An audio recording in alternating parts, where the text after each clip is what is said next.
Lawyers of Reddit, what is a detail that your client failed to bring up to you that completely lost you the case? Not my client, but the son of the opposing party, and presumably the party himself, lied about being blind to make himself seem more sympathetic as a witness. We didn't know either until he took the witness box. Their counsel asked him to take the oath, and he picked the card up and read it. That was the cherry on top of a series of ridiculous events. The judge dismissed the whole thing in our client's favor shortly after. I was a trainee at the time, but my boss, who was in her late 60s then, said it was the most ridiculous case she'd ever handled. And he picked the card up and read it. I was expecting he easily walked up or sat down, not that he was stupid enough to actually read something out. I wasn't a lawyer in this role, but was a law clerk. This was a typical divorce case. This particular jury trial was about splitting assets and who would get what. It was a long drawn out case that took about 5 days. Right before the closing arguments, the attorneys wanted to talk to the judge. It seems as though a couple of days prior the couple decided to get back together. And instead of telling the judge and their lawyers, they just kept it a secret. We heard 4 days of evidence, arguments, brought in experts such as land assessors, financial planning people and the like, and they were back together. One of the attorneys asked to be dismissed from the case immediately and walked out the courtroom. The judge had to dismiss the jury, and the couple was adamant that they didn't think that them getting back together was a detail any of their attorneys needed to know. Yes, in some states there are jury trials for divorces. However, this particular case wasn't for the divorce, but for a cause of action stemming from the divorce, marital property. It was a jury trial. I'm a public defender in an area with lots of MUs. M makes most people talk a lot. So I can't tell you how many clients forget to mention that they got to the jail still high and called their mom girlfriend buddy on the recorded jail phone and not only confessed to the crime, but also brainstormed whatever alibi or version of events I'm relying on to defend them. I'm seeing this question a lot, so I'll add some info here. This is not legal advice, just explaining things a bit more. Calls to a lawyer are privileged and generally go through dedicated lines that aren't recorded. Depending on the facility, calls to family, friends, etc. through the normal phones are not privileged, are generally recorded, and can be used in court. There are usually printed signs near the phones and a recorded warning before each call that this is the case. I heard of a guy trying to appeal his disability benefit being revoked. He was supposedly a paraplegic, but the opposition had over 10 minutes of video footage of him walking, running and even jumping over a fence. After the 1 minute mark, the judge said, "Okay, I've seen enough. Please leave." Credit card theft fraud case. When I was a young lawyer back in the late 80s, I was trying this guy on a CC case and the witness was the department store clerk. Before video surveillance, the state relied heavily on witness identification. As she described the customer that was purchasing the very unique clothing her store sold, I asked her how could she be so sure it was my client. She looked at my client, who was wearing the most obnoxiously yellow shirt imaginable, and said, "Because not only does he completely match the description I just gave you, but he's wearing the exact same shirt I sold him." The jury convicted him and I learned that day to better prepare my clients for trial. There's a rule you're supposed to follow when questioning trial witnesses, and that rule is to never ask a question you don't know the answer to. Despite this rule, lawyers often ask small, apparently inconsequential questions which are necessary to set the scene but are so inconsequential or obvious that their answers are fairly presumed. This case was an exception to that general presumption. The defendant was arrested on a warrant and transported to jail. After booking him into jail, the officer returned to his vehicle and discovered a baggie of drugs sitting right in the middle of the back seat. The defendant was charged with possession. At trial, the officer explained that he routinely searches his vehicle before his shift starts and after any time he transports someone in the back seat. The defense attorney tried to poke holes in the story, but the officer's testimony was remarkably consistent. The officer was fastidious about checking his vehicle. The appearance of the drugs coincided with the defendant's presence in the vehicle. Then, as the defense attorney was running out of questions, he threw out the question, "Was there anyone else in the backseat of the vehicle?" It was a Hail Mary. Even when there are multiple arrests, police tend not to transport more than one arrestee at a time if they can help it. There was no reason to believe anyone else could have feasibly been in the backseat with the defendant. Though it's no surprise to you, the defense attorney and prosecutor were stunned when the answer came back as yes. Turns out, the defendant was with his girlfriend when he was arrested and the officer courteously agreed to drive her to her apartment before taking her boyfriend to jail. This fact was not included in the police report. The officer never told the prosecutor, and, shockingly, the defendant never told his attorney. There was a palpable pause as this fact sunk in. Since there was another person in the back seat, there was more than enough reasonable doubt. Proofs were concluded and the prosecutor threw out a half-hearted closing. The not guilty verdict was a given. Because of this case, I learned to never assume a fact no matter how obvious it may seem. I am actually a lawyer, but I was only watching this trial, not participating. So the case was that woman A had hit woman B in the head with a heavy beer pint at a bar, and woman B got pretty serious injuries. The defense claimed that woman A had not hit anyone with the pint, but instead had just thrown the pint into a random direction, and it happened to hit B in the head. Thus it was an accident and not a battery. Well, the prosecution had a CCTV tape from the bar, and it was shown at the trial, and the tape clearly showed in HD as A walked behind B and smashed the pint to her head so hard that the pint shattered on impact. I looked at the defense lawyer and his jaw literally almost hit the table. The prosecutor also noticed this and asked something along thrown. The defense lawyer said that due to technical difficulties he couldn't get the CCTV tape open on his computer when he was reviewing the evidence. Woman A was found guilty, so yeah, I was completely dumbfounded. My father is a judge. I remember him talking about a case where a woman was suing for a severe back injury that she said was preventing her from working and taking care of her kids and so on. In the middle of the trial a pen rolled off the table and she is bending over trying to reach it from her chair, but pen was too far away. So she stands up and bends over and picks it up and goes back to her seat as if nothing is out of the ordinary. My dad is just looking at her and she snaps at my dad and goes, "What are you staring at?" My dad asked her if she was okay and her response was that she was fine. Her attorney leaned over and said something to her and she then loudly started complaining about her back and how much her back hurt, but no one believed her, lol. And it's not even my stories but my dad's. He was working as a fraud investigator for an insurance company. I have a few stories of his but here's two of them. Guy was claiming theft of multiple items but mainly a ring. Things weren't adding up so my dad and the insurance company's lawyer decided to do a depo of him. Guy shows up and is doing the depo when my dad notices the guy is wearing the exact ring he's claiming was stolen. My dad slides a note to the lawyer telling him the guy's wearing the ring.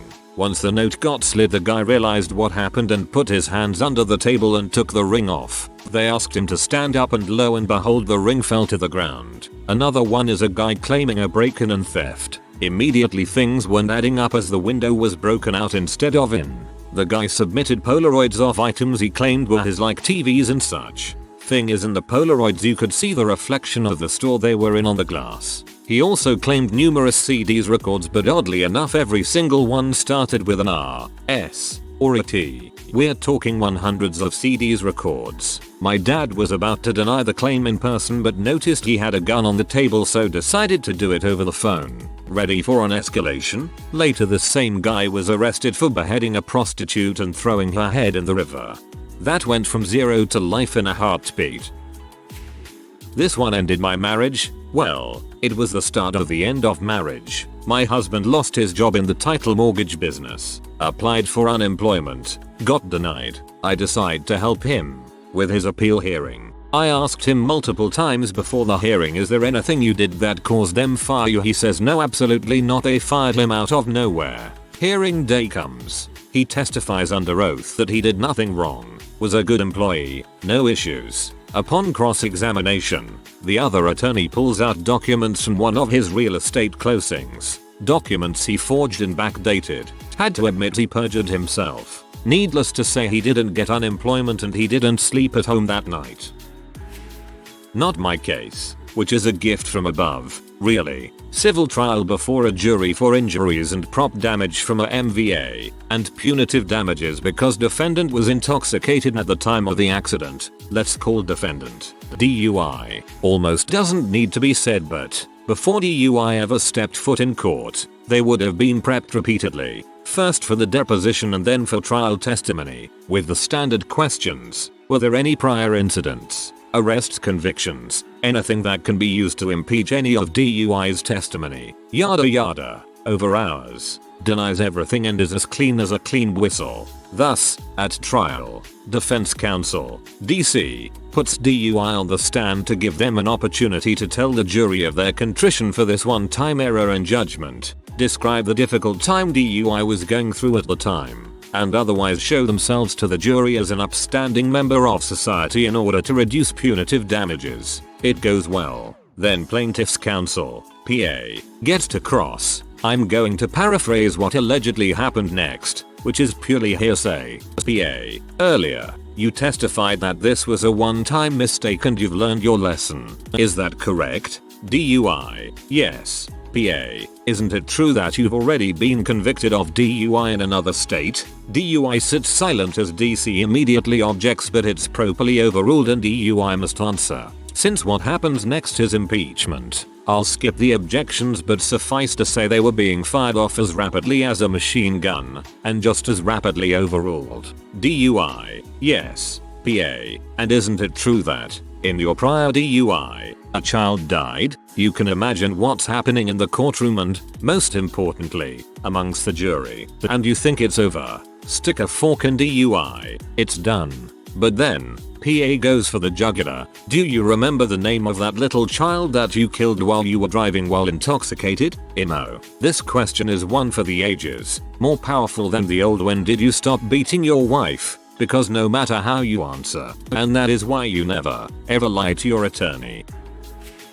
I had a client who, despite being a large man, had been domestically abused by his much smaller wife throughout their marriage. After the divorce, she turned her anger on their son. He ran away one day to live with his dad and we filed to restrict her parenting time and for a permanent modification. At the permanent hearing, she denied being abusive to the child or my client in front of the child, said she never threatened anyone ever, and that she never made disparaging remarks about my client in front of their son.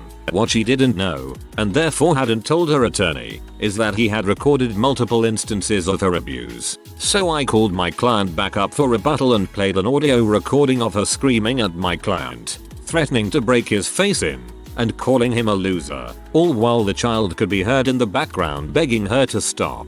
I looked over at the other attorney and she had her face in her hands. We won.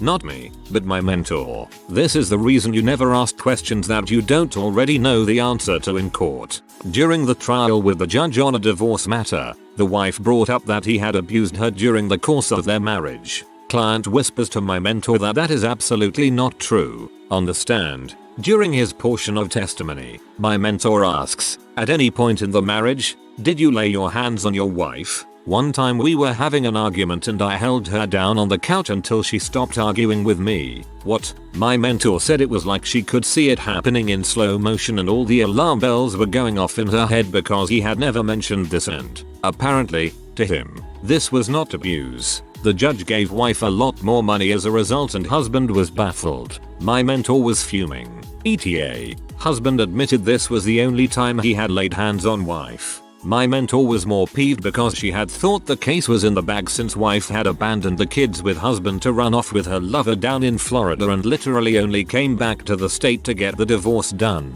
Husband had been noted as being a great dad to the kids and a good figure in the community, hence why she was so dang shocked at his answer.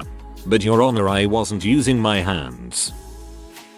I was about to complete a land transaction which required my client to have built a road. Indeed, the entire point of the transfer was the road. My client, as I call him prior to completion, turns out I didn't build the road.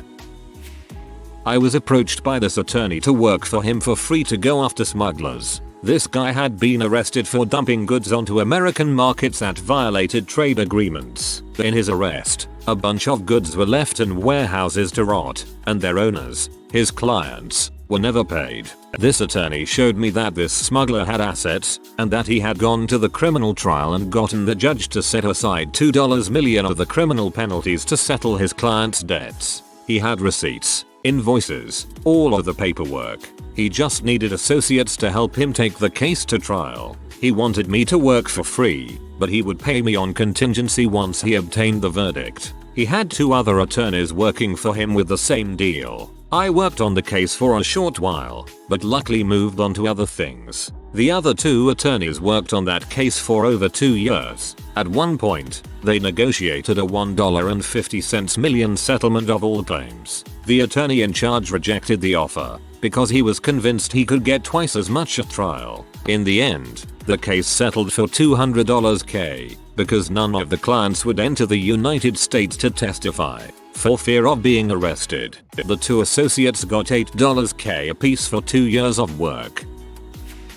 Years ago, I had a client charged with drunk in public. It's a minor infraction, but he was on probation, so he needed to fight it. He told me he was very drunk that night, but had made it to the lobby of his brother's apartment and was waiting for him to come down to get him upstairs. I take this information and run with it, bringing photos of the apartment complex and the bylaws to court. My goal was to prove that the lobby of the apartment was secured to guests and residents only, which would arguably take the drunkenness out of being in public. There is no formal discovery for minor infractions in my state, since there isn't a real option for a plea deal on the minor charge and wanting to ambush the officer with my argument. I do not discuss the case with him and we go to trial. The wheels came off the wagon when the officer testified that he encountered my client at an apartment building on the other side of the city. He was outside at the call box, not even in the lobby of this different building, rambling AMD, barely able to stand. I'm whispering to my client about this reversal and he slumps over and says something to the effect of, "Sorry, I meant to go to my brother's apartment." Maybe that's why he couldn't find me, and he sounded angry on that phone. Cross-examination was not fruitful. It was basically, "Officer, are you really sure it happened where you said it did and not at this other apartment building miles away?" Closing argument. That he wasn't that drunk also didn't get us anywhere. In the end, there was a fast guilty finding, a minor fine, wasted ink and paper from printing useless exhibits, and light sanctions later on the probation violation.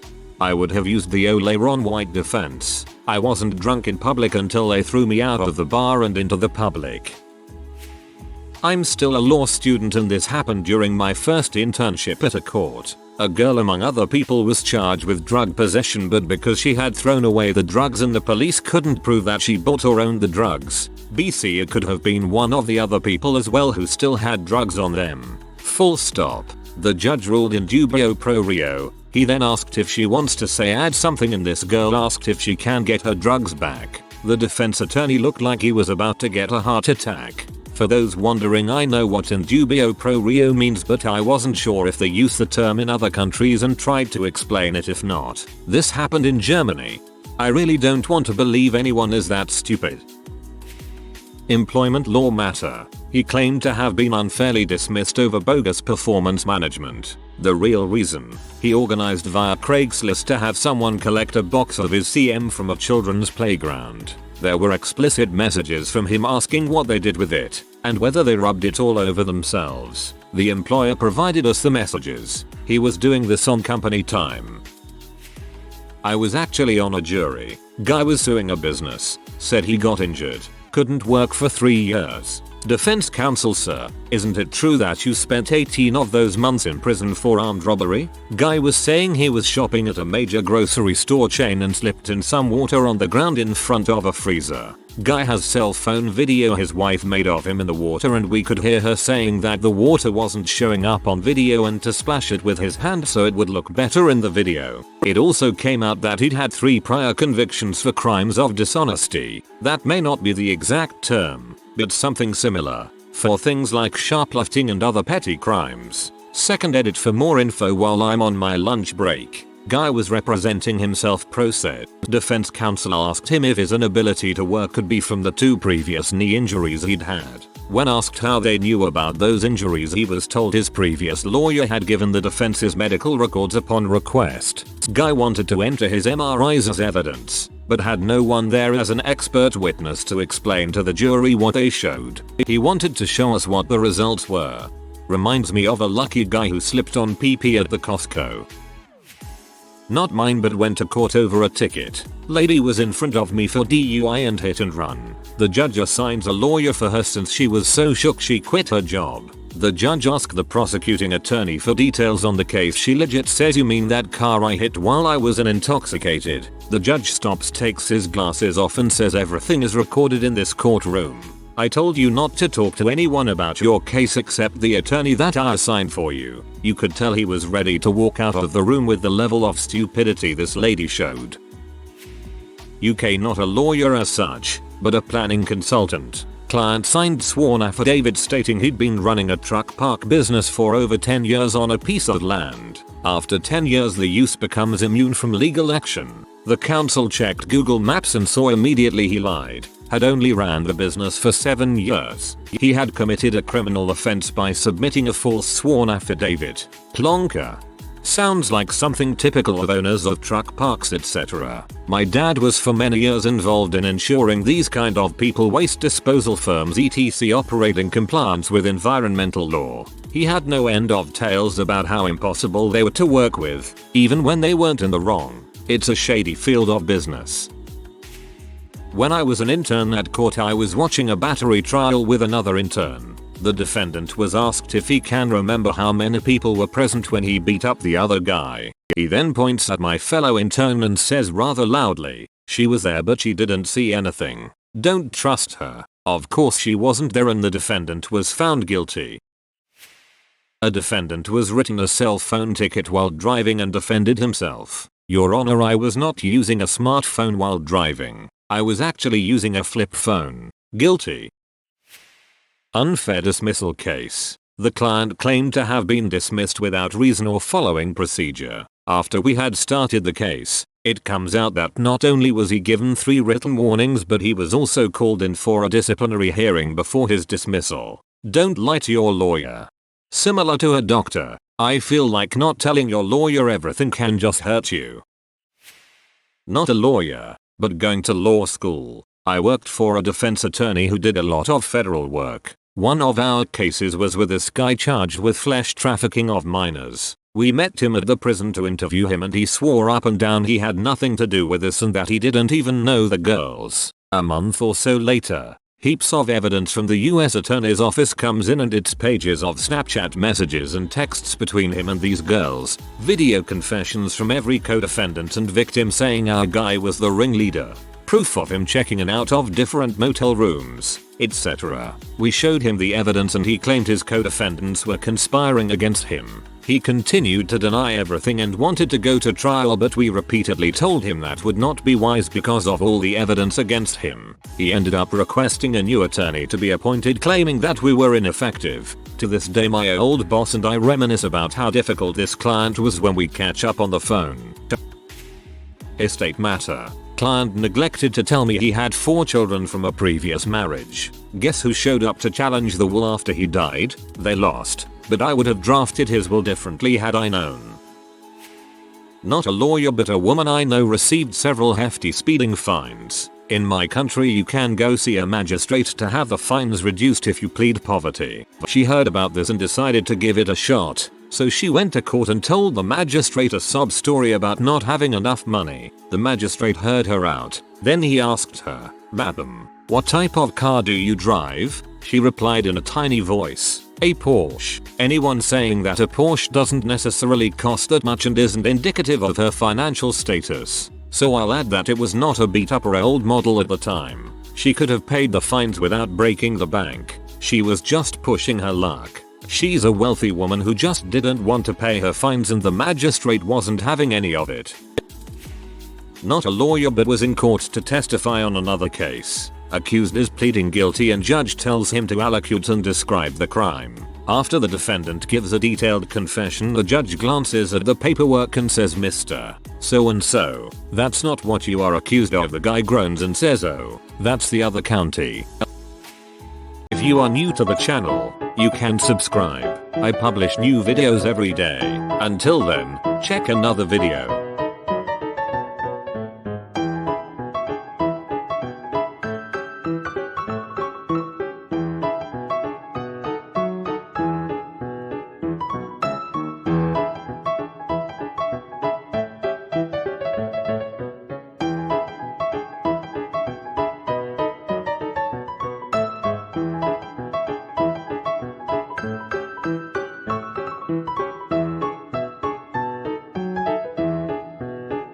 Bye for now.